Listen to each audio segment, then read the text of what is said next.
ሰላም ጤና ይስጥልኝ ውድ ተመልካቾቼ እንዴት ናችሁ? እንኳን በሰላም መጣችሁ ወደ ዘመናዊት። ዛሬም በሌላ ቪዲዮ ብቅ ብያለሁኝ። አዲስም ከሆናችሁ እንኳን በሰላም መጣችሁ። ስሜ ቃል ኪዳን ይባላል። ይህም ደግሞ ቻናሉ ዘመናዊት ይባላል። ዘመናዊት ላይ ተፈጥሯዊ የሆኑ ነገሮች፣ ጎጂ ያልሆኑ ነገሮች እናገኛለን። ዛሬ ከርዕሱ እንዳያችሁት አብረን የምናየው የጸጉራችንን መንታ እንዴት እናስወግድ፣ እንዲሁም ደግሞ ሳይፈጠር እንዴት አድርገን እንከላከለው የሚለውን አብረን እናያለን። ከኔ ተሞክሮ የሰራልኝን ለእናንተ አጋራችኋለሁ። እናንተ ማስተያየት ካላችሁ ኮሜንት ላይ ጻፍ አድርጉልን፣ ለሁላችንም ይጠቅመናል ማለት ነው።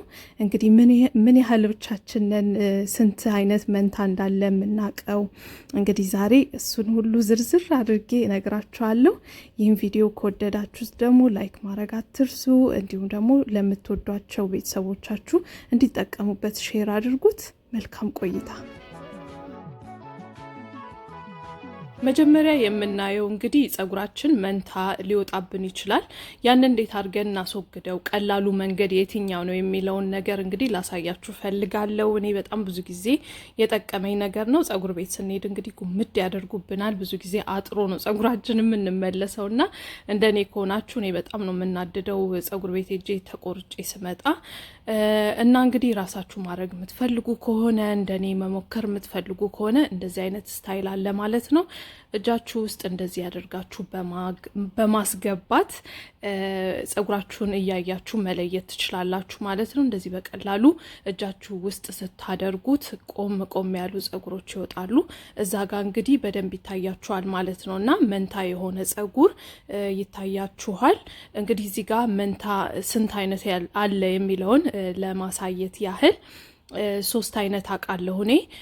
አንደኛው በእሳት በማብዛት በምንተኩስበት ጊዜ የሚወጣ መንታ አይነት አለ። ጫፉ ላይ ነጭ የመሆንና እንደውንም መሀል አካባቢም ነጭ የሆነ ሳብ ስታረጉት ብጥስ የሚል አይነት አለ። ሌላው ደግሞ ስፕሊት አድርጎ 2 ቦታ የሚከፈል የጸጉር አይነት አለ ማለት ነውና አንዳንዴ ደግሞ ጸጉራችን ራሱ የመቋጠር ነገር ይመጣበታል። አንዱ ዘለላው ራሱ ተቋጥሮ ልክ ራሳችሁ እንደቋጠራችሁት የሚመስል ሆኖ ይቆጠርባችኋልና እንደዛም አይነት አለ ማለት ነው። እንደዚህ ያረጋችሁ ትሪም ብታደርጉት በቀላሉ ታወጡታላችሁ። በጣም ቆንጆ ነው። ሌላው ደግሞ ብዙዎቻችን የምንረሳው ነገር አለ። ጸጉራችን ብዙ ጊዜ የራሱን የሆነ ቅባት ያመነጫል። ነገር ግን ጸጉራችን በረዘመ ቁጥር ወይም ደግሞ ከርሊ በሆነ ቁጥር፣ ፍሪዝ በሆነ ቁጥር ማለት ነው፣ ያው የኛ አይነት ጸጉር ቅባቱ እስከ ጫፍ ድረስ የመድረስ አቅሙ በጣም ዝቅተኛ ነው የሚሆነውና መንታን ለመከላከል አንደኛው መፍትሄ እንግዲህ ቅባቶችን ማድረግ ነው ማለት ነው። እንግዲህ እንደዚህ የተሰራ ጸጉር ካላችሁ ፖሊሽ ወይም ደግሞ ካልተሰራም ጸጉራችሁ ላይ የተለያዩ ቅባቶችን በመቀባት መጀመሪያ ከማበጠራችሁ በፊት ጸጉራችሁን ልትቀቡት ይገባል ማለት ነውና ብዙ ጊዜ ቅባት ሳናደርግ ዝም ብለን በማበጠሪያ የምንነጨው ከሆነ ጸጉራችን መንታ ያወጣብናል። እዚህም ጋር እንግዲህ ጥንቃቄ እንድትወስዱ ነግራችኋለሁ። ሌላው ደግሞ ብዙ ጊዜ የምንዘነጋው ነገር አለ። እንደ ልማድ ሆኖብን ጸጉራችንን በተለይ ደግሞ ሲተኮስ ማበጠር በጣም ቀላል ስለሚሆን እናበጥረዋለን አብዝተን። ያ ደግሞ ጸጉራችን እንዲነቃቀል ብቻ ሳይሆን መንታ እንዲፈጠር ሁሉ ምክንያት ይሆናል ማለት ነውና ብዙ ጊዜ ፍሪክሽን በሚበዛበት ጊዜ ጸጉራችን በጣም ይጎዳና መንታ እንዲፈጠር ምክንያት ይሆናል። ስለዚህ ለዛ መፍትሄ ደግሞ አንዴ በቀን ውስጥ አንዴ በደንብ ካበጠር ነው ስታይሉን ራሱ ለመለወጥ ብንፈልግ እንኳን እጃችንን ብንጠቀም በቂ ነው ማለት ነውና ልክ እንደዚህ በእጃችሁ እያበጠራችሁ ማስተካከል ትችላላችሁ። ሌላው ደግሞ መንታን ለመከላከል ትልቁ ነጥብ የሆነው ጸጉራችንን ስንታጠብ ወይም ከመታጠባችን በፊት የምናረጋቸው ነገሮች ናቸው። ብዙ ጊዜ ጸጉራችን እንግዲህ ወይ 2 ሳምንት ቆይቶ ይሆናል ወይ በጣም ከዛ በላይም ቆይቶ ሊሆን ይችላል፣ ሊደርቅ ይችላል ማለት ነውና ዋነኛው ቅድም እንደነገርኳችሁ ጫፉ ጋር የራሱ የሆነ ቅባት ማግኘት ስለማይችል ግዴታ እኛ ለጸጉራችን ፕሮቫይድ ማድረግ አለብን ማለት ነውና ያለንን ቅባት የሚመቸንን መታጠቢያ እንትናችን ውስጥ ከመግባታችን በፊት ወይ ውህዳችንን አዘጋጅተን ወይ ደግሞ ቀጥታ የተለያዩ ዘይቶችን ለጸጉራችን የሚስማማንን በማድረግ ጸጉራችንን ልናርሰው ይገባል። በተለይ እንዳልኳችሁ ጫፉን በደንብ አድርጋችሁ ቅባቱ ጸጉራችንን በደንብ እንዲያርሰውና ከታጠብን በኋላ ደግሞ የባሰ ድርቅ እንዳይልብን ይረዳናል ማለት ነው። እንደዚህ እያደረጋችሁ ሁሉንም ማራስ ትችላላችሁ። ሌላው እዚች ጋር አንድ ነጥብ ልሰጣችሁ የምፈልገው ቅባት ከተቀባችሁ በኋላ በደንብ እንዲገባው ጸጉራችሁ በማበጠሪያ ወይም በእጃችሁ ማሳጅ ማድረግ አትርሱ። በጣም ጥቅም አለው፣ ለጸጉር እድገት ትልቅ ጥቅም አለው ማለት ነው።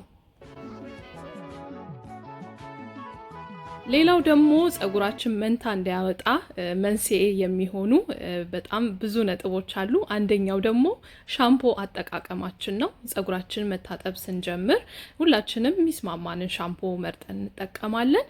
ነገር ግን አጠቃቀማችንም ትልቅ ለውጥ ያመጣል ማለት ነው። አንዳንዶቻችን እንደ ልምድ ሆኖብን ጸጉራችንን ዝም ብለን ጫፉ ላይ ሻምፖ አድርገን ከዛ ጀምረን ደግሞ ወደ ላይ እንመጣለን። ያ ደግሞ ትልቅ ስህተት ነው። ብዙ ጊዜ እንግዲህ ማድረግ ያለብን የሚመከረውም ከላይ አናታችን ላይ በደንብ ሻምፖን አድርገን፣ ምክንያቱም አናታችን ላይ የተለያዩ ቅባቶች ይኖራሉ። በተፈጥሮም ደግሞ ጭንቅላታችን የሚያመነጨውም ቅባት ስላለ ቆሻሻውን በደንብ አድርገን ለማውጣት ሻምፖን እዛ ጋር በደንብ መጠቀሙ ጥሩ ነው ማለት ነውና ስናሽም ደግሞ ጥንቃቄ መውሰድ አለብን። ሌላው እንግዲህ እዚህ ጋር በደንብ ከታጠብን በኋላ ከዛ ላይ የሚወርደው ሻምፖ ራሱ ጸጉራችንን ለማጽዳት በቂያችን ነው ማለት ነውና ያን ያህል ዘለላው ላይ በጣም ሻምፖ እያበዛን የምናሸው ከሆነ በተለይ ጫፉን በጣም ክርድድ ያለና እንዳልኳችሁ ደግሞ ክርድድ ካለ ደግሞ መንታ እንዲወጣ መንስኤ ሆነዋል ማለት ነውና እዚህም ላይ ደግሞ ትልቅ ጥንቃቄ ይፈልጋል። ሌላው ደግሞ በጣም ብዙዎቻችን ስህተት የምንፈጥረው ብዬ የማስበው ኮንዲሽነርን ስናስበው ጸጉራችንን ማለስለስ ብቻ የሚያለሰልስልን ብቻ ይመስለናል። ነገር ግን ጉዳትም ይኖረዋል ማለት ነውና ይሄንን መርሳት ያለብን አይመስለኝም። ጸጉራችን ላይ በቆየ ቁጥር ወይም ደግሞ በደንብ ካልተለቀለቅ ነው፣ በተለይ ደግሞ ጸጉራችን ጫፉ አካባቢ ከላይ የወጣው ኮንዲሽነር ጫፍ አካባቢ የሚቀር አይነት ከሆነ ጸጉራችን በጣም ስስት እንዲልና እንዲበጣጠስ ምክንያት ይሆናል ማለት ነውና ይሄንንም ጥንቃቄ ያስፈልጋል ማለት ነው።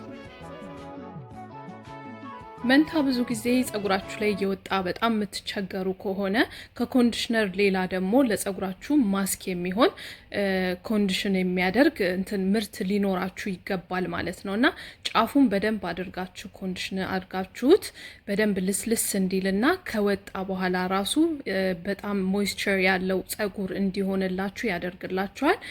እንግዲህ እዚህ ጋር የምጠቀመው ሊንኩን አስቀምጥላችኋለሁ የምትፈልጉ ከሆነ። አንዳንዴ ጸጉሬ ድርቅ ሲልብኝና በተለይ እሳት ያበዛውበት መስሎ ከታየኝ ይሄንን እጠቀመዋለሁ። ስፔሻሊ ደግሞ እንዳልኳችሁ ዊንተር ጊዜ እንደዚህ አይነት ነገር ብትጠቀሙ ቆንጆ ነው፣ ለጸጉራችሁ ጥሩ ማስክ ነው። ከዛ እንግዲህ ጸጉራችሁ ንጹህ ከሆነ ከዚህ በላይ ምንም አይፈልግም ማለት ነው። ሌላው ደግሞ ብዙ ጊዜ ብዙዎቻችን የምንሰራው ስህተት ይመስለኛል እንግዲህ ለጸጉራችን የምንጠቀመው ፎጣ ትልቅ አስተዋጽኦ አለው። ጸጉራችን እንዳይነቃቀል ብዛቱን ጠብቆ እንዲቆይና በተለይ ደግሞ አሁን የምናየው የጸጉራችን መንታ እንዳያወጣ ትልቅ አስተዋጽኦ ያደርጋል ማለት ነው። ፎጣዎች እንግዲህ ለጸጉር ተብሎ የሚሸጡ ፎጣዎች አሉ። በጣም ቆንጆ ናቸው፣ ጸጉር አይነጭም፣ በዛ ላይ ደግሞ በጣም ይጠቅማል ማለት ነው ለጸጉራችን። ሌላው ደግሞ ማለት ትችላላችሁ፣ ይሄ ስስ የሆኑ ፎጣዎች ካገኛችሁ ከዚህ በፊት የሚያሳያችሁ ፎጣዎች አሉ፣ እነሱንም መጠቀም ትችላላችሁ። ኮተን የሆኑ በጣም ልስልስ ያሉ ጸጉር የማይጎዱ ነገሮችን መጠቀም ትችላላችሁ። ሌላውም እንግዲህ ቲሸርቶችን መጠቀም ትችላላችሁ ማለት ነውና ይሄ በጣም ጥቂት ነገር ይመስላችኋል፣ ግን በጣም ትልቅ ነገር ነው የሚሰራው ለጸጉራችን ማለት ነው። እና እዚህ ጋርም ጥንቃቄ አድርጉ። እንግዲህ ጸጉራችንን እንደዚህ አድርገን ከተንከባከብነው በኋላ መጨረሻ ላይ ደግሞ የምናደርገውም ነገር ትልቅ አስተዋጽኦ ያደርጋል መንታ እንዳይፈጠርብን። ብዙ ጊዜ ጸጉራችን እርጥብ እያለ ቅባት መቀባት በጣም ትልቅ ጥቅም አለው። ያው እንዲፍታታ ብቻ ሳይሆን እንዳልኳችሁ መንታ እንዳይፈጠርም ትልቅ አስተዋጽኦ ያደርጋል። መንታ እንግዲህ ብዙ ጊዜ ፍሪክሽን በሚፈጠርበት ጊዜ እሳት ጸጉራችን ላይ በምናበዛበት ጊዜና የማይጠቅመው ፕሮዳክት ጸጉራችን ላይ ብዙ ጊዜ ካበዛን ሊፈጠርበት ይችላል ማለት ነው እና እንደዚህ ቅባት እየቀባን ጸጉራችንን በተለይ ደግሞ እርጥብ እያለ የምንንከባከበው ከሆነ እንዳይፈጠር አስተዋጽኦ እናደርጋለን ማለት ነው። ሌላው እዚህ ጋር ቅባት ከቀባችሁት በኋላ ከታጠባችሁ በኋላ ማለት ነው ብታበጥሩት በጣም እንደዚህ ልስልስ ያለና ኢዚ ሆኖ ጸጉራችሁ እንድታበጥሩ ያደርግላችኋል ማለት ነውና እነዚህ ነጥቦች እንግዲህ ለጸጉራችን ትልቅ አስተዋጽኦ ያደርጋሉ። እንዳልኳችሁ መንታ ሲወጣ ጸጉራችንን ለማሳደግም አስቸጋሪ ይሆናል ማለት ነው እዛው ስለሚያሳጥርብን እነዚህን ፖይንቶች እንድትይዟቸው እንግዲህ ለነግራችሁ ወዳለሁኝ። እንግዲህ እንዳያችሁኝ ጸጉሬን ቅባትም ቀብቻለሁ በደንብ አድርጌ ታጥቤዋለሁኝ። እንግዲህ ትንሽ ቆይቻለሁ ደረቅ ብሏል። ነገር ግን የፈለገ ቢደርቅ እንኳን ጫፉ ክርድድ ያለ አይሆንም ማለት ነው እንደዚህ አድርጌ ከተንከባከብኩት። እናም እንግዲህ እናንተም እንደዚህ ያደረጋችሁ እንድትንከባከቡ ጸጉራችሁን እንግዲህ በዚሁ አጋጣሚ ልመክራችሁ ወዳለሁ። እናንተስ ጸጉራችሁ መንታ እንዳይወጣ ምን ታደርጋላችሁ? ኮሜንት ላይ ጻፉልን፣ ለሁላችንም ይጠቅመናል ማለት ነው። እንግዲህ ሌላውም ልመክራችሁ የምፈልገው ሹሩባም ማድረግ ትችላላችሁ ብዙ ጊዜ እንዳይጎዳባችሁ። ይህንን ይመስላል እንግዲህ የጸጉር እንክብካቤ። ከዚህ በኋላም ሌላ የጸጉር የሚያበዛ ውህድ ይዤላችሁ መጣለሁኝ። አብራችሁ ስለነበራችሁኝ በጣም አመሰግናለሁ። ስለምትሰጡኝ አስተያየትም በጣም አመሰግናለሁ። እስከምንገናኝ ድረስ እንግዲህ ቸር ሰንብቱልኝ። ቻው